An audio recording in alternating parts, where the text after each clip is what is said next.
High Chancellor Krixmar stood slowly from his throne. For the first time in 1,000 years he looked old. His forearms hung at his sides, no longer making grand gestures. The other council members waited in stunned silence. "You have won," he said quietly. "What happens now?" Captain Kim Ji-woo walked forward. The speaking circle, which had felt like a prisoner's dock just minutes ago, now felt like a stage. "We don't see this as winning or losing, High Chancellor. We see it as a new beginning." A beginning. The Vorthan representative's crystal form flickered with confusion. "You have us at your mercy. Why talk of beginnings?" "Because," said Ambassador Lee, stepping beside Ji-woo, "we meant what we said. We wanted peace, we still do." The displays around the chamber changed again. Now they showed children, human children playing with alien children on colony worlds, scientists, humans, and dozens of species working together in laboratories, artists creating beauty that blended 100 cultures. "This is what we always wanted," continued Ji-woo. "Not domination, not conquest, but partnership." The Kelthani delegates' tentacles moved in patterns of disbelief. "You prepared for war while dreaming of peace?" "We prepared for war because you gave us no choice," replied Dr. Yoon. "Every species that rose quickly you destroyed. We saw the pattern. We knew our turn was coming." "So you deceived us," said Krixmar. "We survived," corrected Commander Choi. "And now we offer you the same choice you offered us. But our terms are different." The displays shifted to show a document, a new treaty. The council members leaned forward, reading the terms with growing amazement. "This makes no sense," muttered the Quellam representative. "Where are the restrictions? The punishments? The demands for surrender?" Ji-woo smiled. "There are none. Read carefully." The treaty was simple. All species are equal members of the Galactic Council. No species may restrict another's development. Knowledge and technology will be shared freely. Conflicts will be resolved through discussion, not force. The Council will protect all members from outside threats. Each species maintains complete sovereignty over their own worlds. "This is impossible," said the Delanian delegate. "The strong have always ruled the weak. It's the way of the galaxy." "It was the way," said Ji-woo, "but ways can change." High Chancellor Krixmar studied the treaty. "You could demand anything, you could rule us all. Why offer equality?" Lieutenant Park answered. "Because ruling through fear creates enemies. Leading through respect creates allies. We'd rather have friends than slaves." "But we tried to destroy you," said the Zalathi warrior representative. "We gathered our fleets. We made impossible demands. We planned your extinction." "Yes," agreed Ji-woo, "and we forgive you." The word forgive seemed to shock the Council more than all the revelations of human power. In their long history, forgiveness from a position of strength was unknown. "You forgive us?" repeated Krixmar slowly. "We understand you," explained Dr. Yoon. "You feared us because we were different, because we grew too fast, because we threatened your view of the universe. Fear makes people do terrible things. But we're not people," said the Vorthan. "We're different species." Dr. Yoon smiled. "Are we? We all reach for the stars. We all protect our children. We all fear the unknown. We all make mistakes. Maybe we're more alike than different." The chamber fell quiet as delegates considered this. The displays now showed human ships pulling back from threatening positions, weapons powering down, shields lowering. "You're making yourselves vulnerable," observed the Kelthani. "Why?" "To show trust must start somewhere," replied Ji-woo. "We'll take the first step." One by one, the human fleet around the Council citadel began to withdraw. Not all of them. Humanity wasn't foolish, but enough to show good faith. High Chancellor Krixmar watched this display. "You truly mean this? A new council? Real equality?" "We do," said Ji-woo. "But the choice is yours. Accept our treaty, and we build a better galaxy together.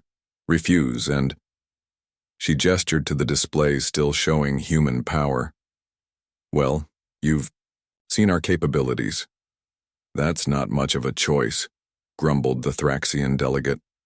It's more choice than you gave us, pointed out Ambassador Lee gently. The council members began to talk among themselves. Decades of fear and suspicion didn't disappear instantly, but something had changed. The humans could have demanded anything, but they offered partnership. The Quellam representative spoke first. My people accept the treaty. As do mine, added the Delanian. One by one, other species agreed, some eagerly, some reluctantly, but all recognized the new reality. The galaxy had changed in a single day. Finally, only the major powers remained silent: the Vortan, the Keltani, and the Zelathi. The Vortan representative's crystal body pulsed with different colors, the sign of deep thought. We spent centuries building our empire. Now you offer us equality with species we once ruled. It's difficult. Change always is, said Jiwoo. But consider the alternative: an eternal cycle of fear and oppression, or a chance for something better. The Vorthan's colors shifted to blue. Agreement. We accept. The Kelthani was next. Our ancestors would call us fools, but perhaps it's time for new wisdom. We accept. All eyes turned to High Chancellor Krixmar. The Zelathi had led the council for 3,000 years. Their decision would shape the future. Krixmar looked at Jiwoo. You said one word that changed everything. Now I'll say one word that might change it again. He paused. Yes, the chamber erupted in discussion. Not anger now, but excitement, possibility, hope. Jiwoo raised her hand for silence. There's one more thing. The council needs new leadership that represents this new way. You mean human leadership, said Krixmar. No, said Jiwoo, surprising everyone again. We propose shared leadership, a council within the council. Representatives from different regions, different philosophies, different ages of civilization, including the Zelathi. Krixmar's eyes widened. You would include us? After what we tried to do? Everyone deserves a second chance, said Ambassador Lee. That's what this new council is about. The treaty was signed that day. The galaxy's greatest transformation began with one word, no, and ended with another, yes. As the human delegation prepared to leave, High Chancellor Krixmar approached Jiwoo. I have ruled for 3,000 years, he said. I thought I understood power, but you've taught me something new. What's that? Asked Jiwoo. True power isn't in weapons or fleets. It's in choosing not to use them, in offering friendship to former enemies, in saying no to the old ways and yes to the new. Jiwoo smiled. We learned that from our history. Our species nearly destroyed itself many times, but we always chose to rebuild, to forgive, to grow. Now we offer that same choice to the galaxy. As the human ship departed the Citadel, the alien fleets began to disperse. Not in defeat, but in peace. The news spread across the galaxy. The newest species had changed everything by saying no, but they had saved everything by offering yes. Earth became not the galaxy's ruler, but its teacher. The council grew stronger, fairer, more united. Species that had been enemies for millennia became allies. Knowledge flowed freely. Art flourished. Science advanced. And in the histories written about that day, scholars would marvel at how one word, a simple no, had shattered the old order. But wiser historians understood the truth. It wasn't the no that changed the galaxy. It was the mercy that followed. Commander Choi Min-soo stepped forward and activated a small device in his hand. The holographic displays in the council chamber blazed with new information. Images that should not exist. Data that was supposed to be impossible. What is this? High Chancellor Krixmar demanded again. His forearms trembled slightly. This, said Min-soo calmly, is the truth. The first image showed the Vorthan homeworld. But something was wrong. In orbit around their crystal planet sat a human observation station. It was cloaked, invisible to Vorthon sensors, but there it was. The Vorthon representative's crystal body turned dark with shock. Impossible. Our system is protected by quantum barriers. No one can enter undetected. Minsu smiled. Your quantum barriers are impressive. We thank you for the technology. We improved it. The displays changed. Now they showed the Kelthani home system. 3 human stations orbited different planets. Military bases, fully operational, hidden in plain sight. The Kelthani delegate's tentacles went limp. How long? 7 years, replied Lieutenant Park. We've been there 7 years. More. Images appeared. The Quellam breeding worlds. Human ships patrolled nearby. The Delanian energy harvesting stations. Human observers watched them all. The Thraxian shipyards. Human intelligence posts monitored every vessel built. Every major system, whispered Dr. Yoon. Every strategic location were already there. The chamber erupted in panic. Delegates shouted in their native languages. Some tried to contact their homeworlds. Others stared at the displays in horror. Order! Krixmar shouted, but his voice lacked its earlier confidence. Captain Kim Ji-woo remained calm in the center of the chaos. You spent months planning this ambush. You gathered your fleets. You prepared your ultimatum. But you made one mistake. What mistake? Asked Krixmar weakly. You assumed we would wait to be trapped. The displays changed again. Now they showed something even more shocking. The Council's own secret military installations. Hidden bases that supposedly no one knew about. Classified research stations. Emergency command centers. Human ships were at all of them. We know about Base Zero in the Void Sector, said Ambassador Lee. We know about the doomsday weapons you've hidden in the dead stars. We know about your emergency protocols, your evacuation plans, your last resort strategies. The High Chancellor sank back onto his throne. That's impossible. Those secrets are known only to the inner council. We're known, corrected Ji-woo. Past tense.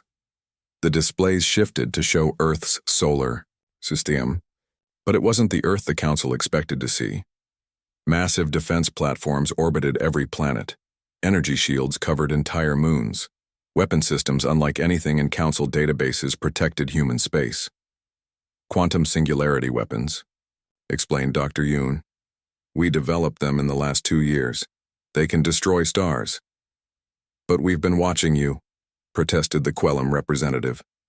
Our spies reported no such developments. Your spies reported what we wanted them to report, said Lieutenant Park. Did you really think we didn't know about them? We fed them false information while building our real defenses in places you never thought to look. The truth was becoming clear. While the Council plotted against humanity, humanity had been preparing. Not just defending, but expanding. Not just watching, but infiltrating. Show them the fleet, said Ji-woo quietly. Minsu touched his device again. The displays showed empty space. Then one by one ships appeared. Human ships, hundreds of them. Then thousands. They emerged from quantum cloak, revealing themselves in every sector of Council space, surrounding every major world, positioned at every strategic point. The Council's great fleet suddenly looked small. Where did they come from? Asked the Zalathi warrior representative. We counted your ships. We knew your numbers. You counted what we showed you, replied Minsu. We've been building ships in hidden shipyards for 30 years. In asteroid fields you ignore. In systems you consider worthless. In dimensions you don't even know exist. The displays showed the true size of human space. Not just Earth and AI, few colonies, but hundreds of settled worlds. Hidden colonies, secret bases, an entire civilization built in shadows while showing only a fraction to the Council. You lied to us, said Krixmar numbly. No, said Ji-woo. We simply didn't tell you everything, just as you didn't tell us about your plans to destroy us. The displays now showed intercepted communications, Council members plotting against humanity, secret meetings planning Earth's subjugation, documents outlining the step-by-step process to eliminate human independence. "We've known for 5 years," said Ambassador Lee. "We heard every word. We saw every plan. We knew this day would come." "Then why didn't you strike first?" asked the Vorthan, confusion replacing its earlier arrogance. "Because we hoped for peace," replied Jiwoo. "We hoped you would accept us as equals. We prepared for war but prayed for friendship." Dr. Yoon added, "We studied your histories. Every new species that grew too quickly, you destroyed. Every civilization that threatened your power, you crushed. We knew we had two choices, submit or surpass. So you chose deception," said Krixmar bitterly. "We chose survival," corrected Jiwoo. "You taught us the rules of this galaxy. The strong dominate the weak. We simply learned the lesson too well." The displays showed one final revelation. Human scientists working with technology beyond anything the Council possessed. Weapons that could erase matter from existence. Shields that could withstand supernovas. Engines that could fold space itself. "Quantum mastery," whispered the Delanian delegate. "True quantum mastery. We theorized it was possible, but the mathematics—" "Human mathematics," said Dr. Yoon proudly. "We see patterns differently. We solve problems differently. What takes you millennia, we achieve in decades." The chamber was silent now. The shock was complete. The hunters had discovered they were the hunted. The trappers had found themselves trapped. High Chancellor Krixmar looked at Jiwoo with new eyes, not as a primitive to be controlled, but as an equal to be feared. "What do you want?" he asked quietly. Jiwoo smiled. "The same thing we've always wanted. Peace. Cooperation. A place among the stars." "After all this? After showing our weakness? You expect us to trust you?" "Trust?" Jiwoo shook her head. "No, we don't expect trust. We expect respect. The same respect you show each other, the respect that comes from understanding." She gestured to the displays. "Now you understand. We are not primitives to be caged. We are not children to be controlled. We are humanity." And we said no. The word echoed through the chamber one more time, but now it meant something different. Not defiance from weakness, but strength, choosing mercy. "Your fleet outside is surrounded," said Commander Choi matter-of-factly. "Your homeworlds are within our reach. Your secrets are our secrets. You came here to cage us. Instead, you freed us." "Freed you?" asked Krixmar. "Yes," said Jiwoo. "Freed us from pretending to be weak. Freed us from hiding our true selves. Freed us to take our rightful place in this galaxy." The council members looked at each other. The balance of power hadn't just shifted, it had shattered completely. The newest species in the galaxy had outwitted them all, and they had done it while saying only one word. Captain Kim Jiwoo stood in the center of the council chamber. 300 alien species waited for her answer. The silence was so complete that she could hear her own heartbeat. High Chancellor Krixmar leaned forward on his throne. His arms were folded in a gesture of supreme confidence. He expected surrender. They all did. Jiwoo looked around the vast chamber. She saw the Vorthan representative, its crystal body glowing with anticipation. She saw the Kelthani delegate, tentacles, coiled tight with tension. She saw the Quellam, the Delanian, the Thraxians, all waiting to witness humanity's submission. Behind her, she felt the presence of her team. Ambassador Lee, with his lifetime of diplomatic experience. Dr. Yoon, who understood the languages and cultures of 100 worlds. Lieutenant Park, whose tactical mind had seen through the Council's trap. Commander Choi, ready to face whatever came next.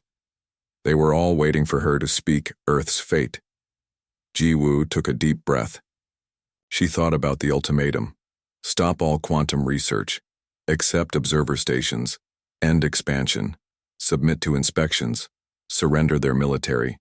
Become slaves in everything but name.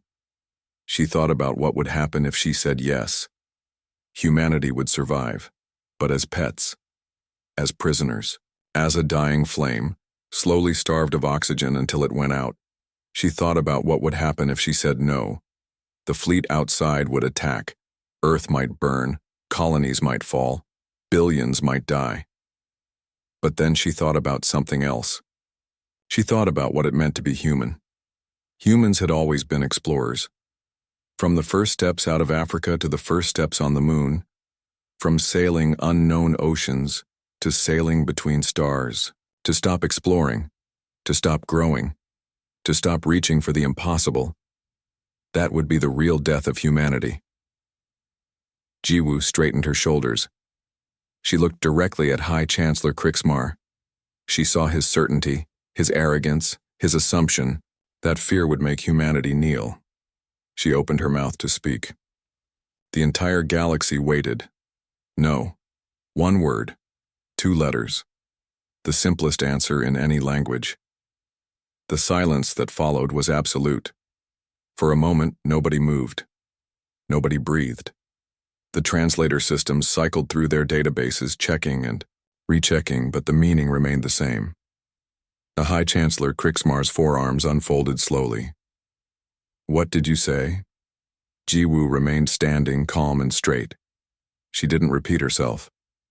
She had given Earth's answer.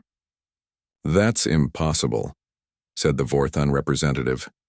Its crystal body flickered with confusion. You must explain. You must negotiate. You must. But Jiwoo said nothing more. She simply stood there, looking at each delegate in turn. The Kelthani, delegate's tentacles writhed in agitation. You cannot simply say no. Do you understand what you're refusing? Do you comprehend the consequences? Still, Jiwoo remained silent. Behind her, Ambassador Lee stepped forward to stand at her side. Then Dr. Yoon, then Lieutenant Park, then Commander Choi.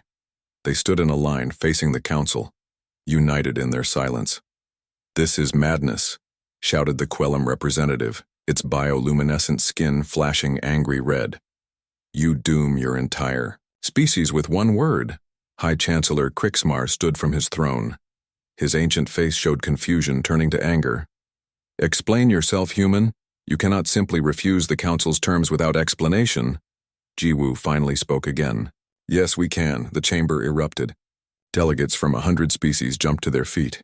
Shouts in 1,000 languages filled the air. The translator systems overloaded, creating a chaos of noise. Order! Krixmar's voice boomed through the chamber. Order! Slowly the noise died down. The High Chancellor focused on Jiwoo. You have no fleet here. You have no weapons. You have no leverage. How dare you refuse us? Jiwoo smiled slightly. We dare because we must. Because to accept your terms would be to betray everything. Humanity is everything we hope to become. You choose death over submission? Asked the Zalathi warrior representative. We choose freedom over slavery, Jiwoo replied. But you have no choice. The Vorthon was almost screaming now. Look outside. See our fleet. 300 species united against you. Lieutenant Park stepped forward. A fleet gathered in secret. Terms prepared in advance. Accusations coordinated across species. This was never a trial. This was an ambush. Dr. Yoon added, your linguistic patterns revealed the truth. You planned this for months. You never intended to let us leave alive if we refused. The council members shifted uncomfortably. The humans had seen through their plan. It doesn't matter what you know, said Krixmar. You are still outmatched, outnumbered, outgunned. Are we? Asked Commander Choi quietly. Something in his tone made the chamber go quiet again. What do you mean? Demanded Krixmar. Minsu smiled coldly. You think we didn't know this day would come? You think we haven't prepared? Impossible, said the Kelthani delegate. We have watched you. We know your capabilities. Do you? Asked Ambassador Lee. Or do you know only what we wanted you to see? The council members looked at each other uncertainly. The human's calm confidence was unsettling. You're bluffing, said the Vorthon. You must be bluffing. Jiwoo spoke again. High Chancellor, you asked for Earth's answer to your ultimatum. You have received it. We will not accept your terms. We will not surrender our freedom. We will not cage our future. Then you have chosen war, said Krixmar grimly. No, said Jiwoo. We have chosen to remain free. What happens next is your choice. The High Chancellor raised his arm to signal the fleet. But before he could complete the gesture, something unexpected happened. Every display in the chamber flickered. The holographic systems, controlled by the Council for 10,000 years, suddenly showed something new. Something impossible. What is this? Demanded Krixmar. The displays showed Earth. But not just Earth. They showed something else. Something that made every delegate in the chamber freeze in shock. Dr. Yoon smiled. You said you've been watching us, but did you ever wonder if we were watching you? The implications hit the Council like a physical blow. The humans hadn't been passive, they hadn't been naive. They had been preparing. No, whispered the Quellam delegate. It's not possible. But the evidence was there on the screens. Undeniable. Terrifying in its implications. Jiwoo spoke into the stunned silence. You thought you were springing a trap. But perhaps you should consider who trapped whom. The chamber remained frozen. 300 species, masters of the galaxy for millennia, suddenly faced with the possibility that they had miscalculated. That the primitive humans they planned to cage might not be so primitive after all. High Chancellor Krixmar's arm remained raised, but he didn't complete the signal. For the first time in centuries, uncertainty showed on his ancient face. What have you done? He asked quietly. Jiwoo's response was simple. We said no. The word hung in the air. No longer just a refusal, but a challenge, a declaration. A promise that humanity would not go quietly into the cage the Council had built. The displays continued to flicker, showing more impossible images. The Council's certainty crumbled with each revelation. And in that moment, in that chamber where the fate of species was decided, the galaxy's balance of power began to shift. All because one human had the courage to say a single word. High Chancellor Krixmar stood from his elevated seat. His forearms spread wide in a gesture that meant finality in Zalathi culture. The entire council chamber seemed to lean forward, waiting for his words. Humanity has grown too fast, too far, he began. His voice carried the weight of centuries. You arrived in our galaxy as primitives. We welcomed you. We shared our knowledge. And how do you repay us? With secrets, with weapons, with danger to all civilized species. Captain Kim Jiwoo kept her face calm, but inside, her mind raced.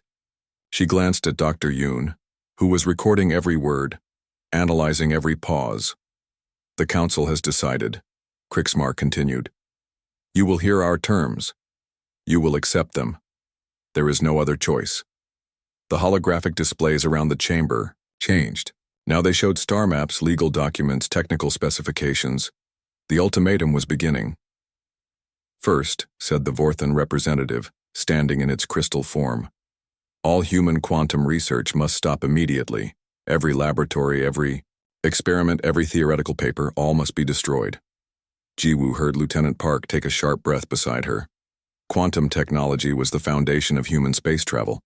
Without it, they would be trapped in their own solar system. Second, added the Kelthani delegate, its tentacles moving in formal patterns. The Council will place permanent observer stations in your solar system. These stations will monitor all human activity.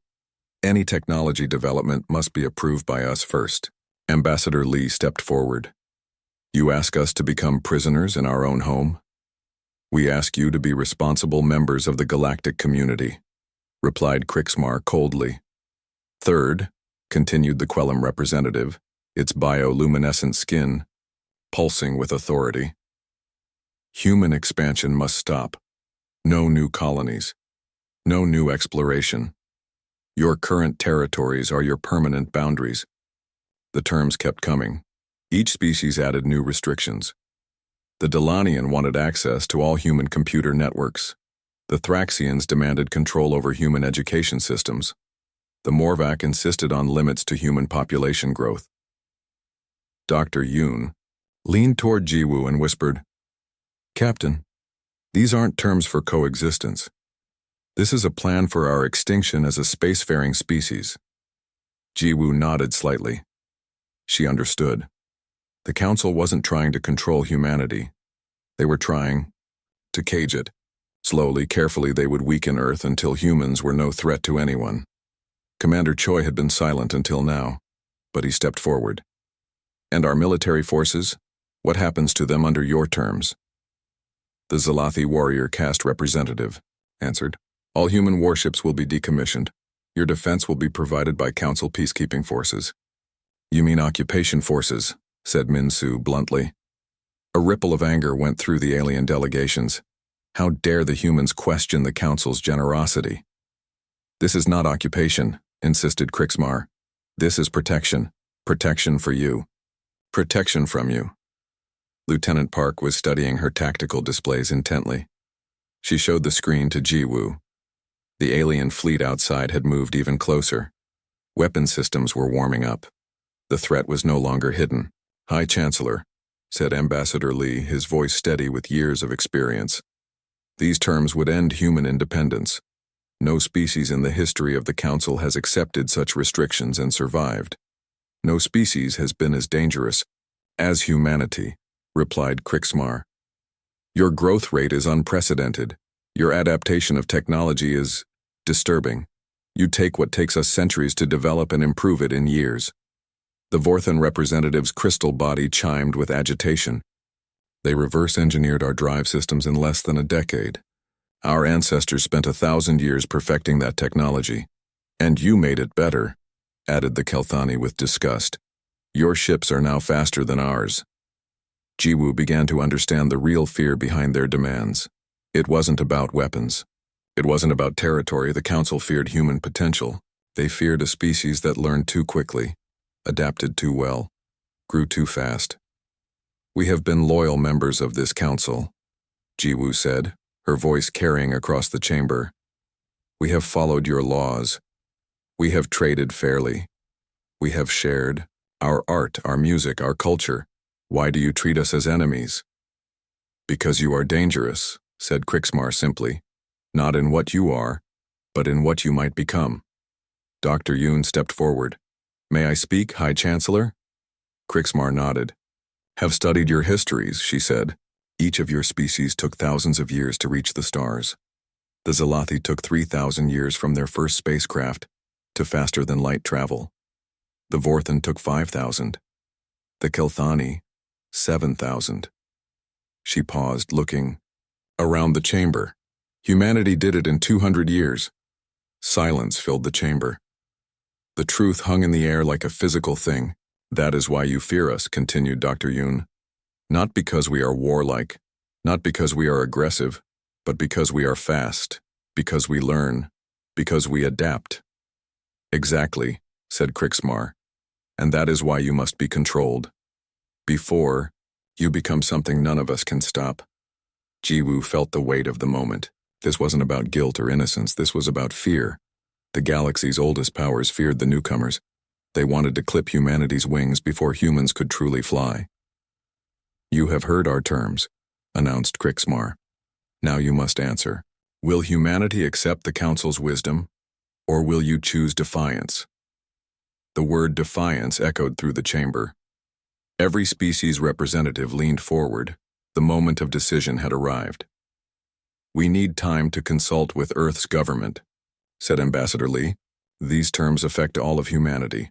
We cannot answer without— No, interrupted Krixmar. You are Earth's representatives.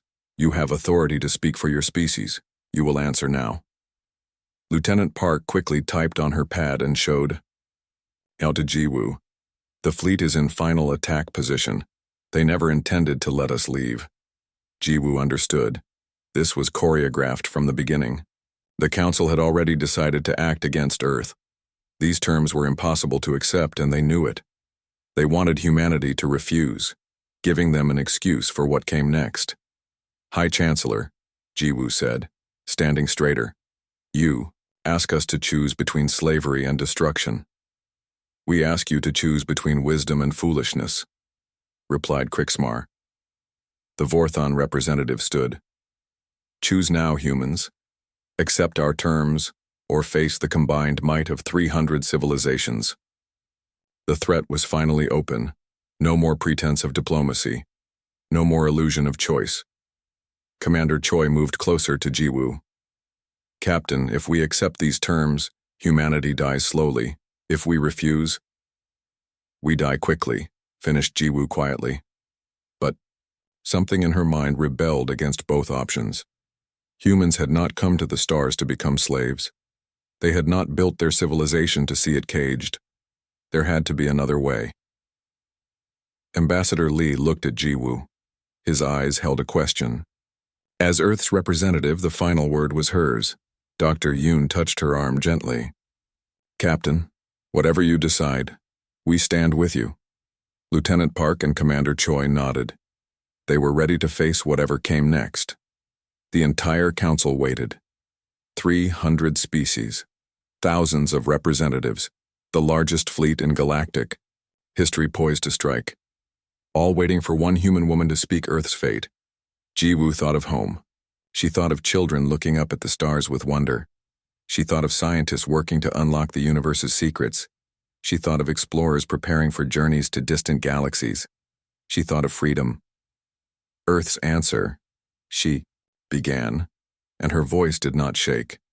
The chamber fell absolutely silent. Earth's answer to your ultimatum. She looked directly at High Chancellor Krixmar. She saw his certainty that humanity would submit. She saw his confidence that fear would make them slaves. She saw his mistake. The moment stretched. History balanced on the edge of a single word. The diplomatic ship Seoul's Pride moved through space like a silver arrow. Captain Kim Jiwoo stood on the bridge, watching the stars streak past the windows. She had made this journey many times, but today felt different. Her hands gripped the rail in front of her a little tighter than usual. Captain, we're approaching the Council Citadel, said Lieutenant Park Hye-jin from her station. Her voice was calm, but Jiwoo noticed the slight tension in her shoulders.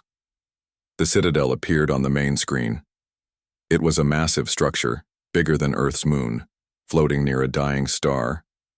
The neutron star's blue light made the Citadel glow like a jewel in space. 300 different alien species called this place their center of power. Look at all those ships, whispered Commander Choi Min-soo. He pointed at the screen where hundreds of warships surrounded the Citadel. I've never seen so many military vessels here before. Jiwoo frowned. The Galactic Council was supposed to be about peace and cooperation. Military ships were rarely allowed near the Citadel. Something was wrong. Ambassador Lee Sung-ho entered the bridge. His gray hair and lined face showed his years of experience with alien politics. Captain, have you seen the fleet outside? Yes, Ambassador, it's unusual. Lee nodded slowly. In my 40 years of diplomacy, I've never seen anything like this. Be ready for anything. Dr. Yoon So-young joined them, carrying her datapad. She was Earth's best expert on alien languages and cultures. I've been monitoring their communications, she said. The chatter is strange. All the species are using formal military codes, not diplomatic channels. The Council's docking station sent them landing coordinates. As they approached, Jiwoo saw more details of the alien fleet. There were sleek Vorthon destroyers, massive Zalathi battleships, and the strange organic vessels of the Quellam. Every major military power in the galaxy was here. Why would they need so many warships for a diplomatic meeting, asked Park. Maybe it's not really a diplomatic meeting, said Min-soo grimly. They docked without problems. A group of Zalathi guards waited for them at the airlock. The Zalathi were tall, with blue-gray skin and 4 arms. Their leader spoke in a harsh voice. The Council demands your immediate presence. Follow us. Jiwoo looked at her team. They all understood the same thing. This was not a normal welcome. Usually there were ceremonies and polite greetings. Today they were being escorted like prisoners. The walk to the council chambers was long and silent.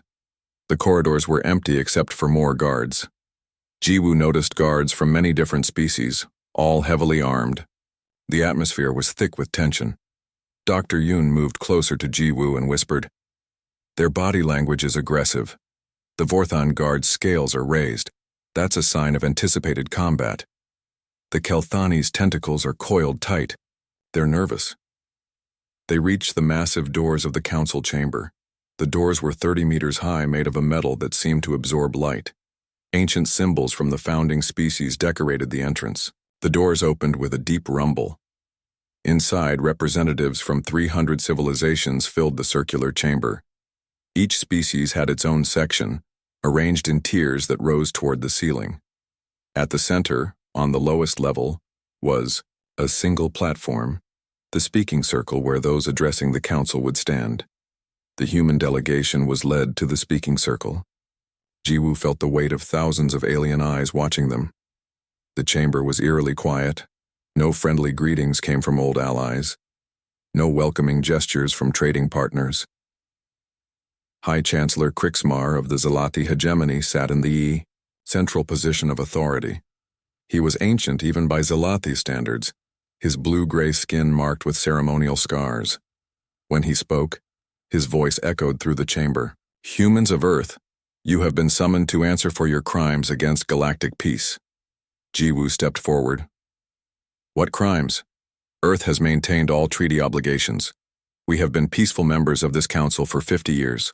A harsh laugh came from the Vorthan section.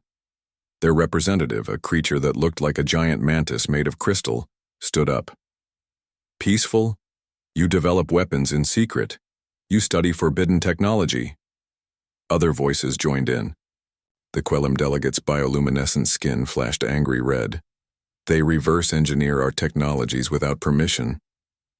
The Delanian representative, a being of pure energy contained in a mechanical shell, added, their expansion is too rapid. They threaten the balance. More accusations flew from every direction. Jiwoo tried to respond, but the noise was overwhelming. She looked at her team. Dr. Yoon was frantically taking notes, trying to analyze the attack patterns. Park was studying the military representatives, her tactical mind working. Minsu stood ready for anything. Ambassador Lee watched everything, with sad understanding. High Chancellor Krixmar raised forearms and silence fell. The evidence is clear. Humanity has been developing quantum weaponry, technology banned by council law for 10,000 years. We have done no such thing. Jiwoo replied firmly. Our quantum research is for energy and transportation only. Lies, shouted the Vorthan. Our spies have proof. Jiwoo noticed something important. The accusations were too coordinated. Each species mentioned specific details that they couldn't know unless they had been sharing intelligence. This wasn't a spontaneous accusation, it was planned. Dr. Yoon caught Jiwoo's eye and tapped her datapad. She had noticed the same pattern. The linguistic analysis showed matching phrase structures across different languages. Someone had given them all the same script. You demand proof, yet you provide none, said Ambassador Lee, stepping forward. This is not justice, this is theater. Krixmar's expression hardened. You want proof? Very well. The center of the chamber lit up with holographic displays. They showed images of human research facilities, shipping manifests, energy readings, from Earth's solar system. The data was real, but Jiwoo saw how it had been twisted to look sinister. Our quantum research is not weapons development, she insisted. These same technologies exist throughout the galaxy. But only humans combine them in ways that threaten us all, said the Keltani delegate, its tentacles writhing. Lieutenant Park stepped forward and whispered to Jiwoo. Captain, look at the fleet positions on my screen. Jiwoo glanced down. Park had been analyzing the alien fleet outside. The ships weren't arranged for defense or ceremony. They were in attack formation, aimed at the human delegation's escape routes. The realization hit Jiwoo like cold water. This wasn't a trial. The council had already decided. The accusations were just for show. They were planning something much worse. Humanity has been judged, announced Krixmar. Now you will hear our terms. The chamber fell silent again. 300 species waited to hear humanity's fate. Jiwoo stood straight, representing all of Earth in this moment. Whatever came next, she would face it with dignity. She thought of Earth, blue and beautiful in space. She thought of the colonies on Mars and Europa. She thought of the generation ships heading to distant stars. All of human civilization now rested on what happened in this chamber. Dr. Yoon moved closer and whispered, "They're going to demand our surrender. The linguistic patterns indicate an ultimatum is coming." Jiwoo nodded slightly. She was ready. Whatever the council demanded, she would respond as Earth's representative. The weight of humanity's future pressed on her shoulders, but she did not bend. The High Chancellor prepared to speak again. The alien fleet waited outside. The council chamber held its breath.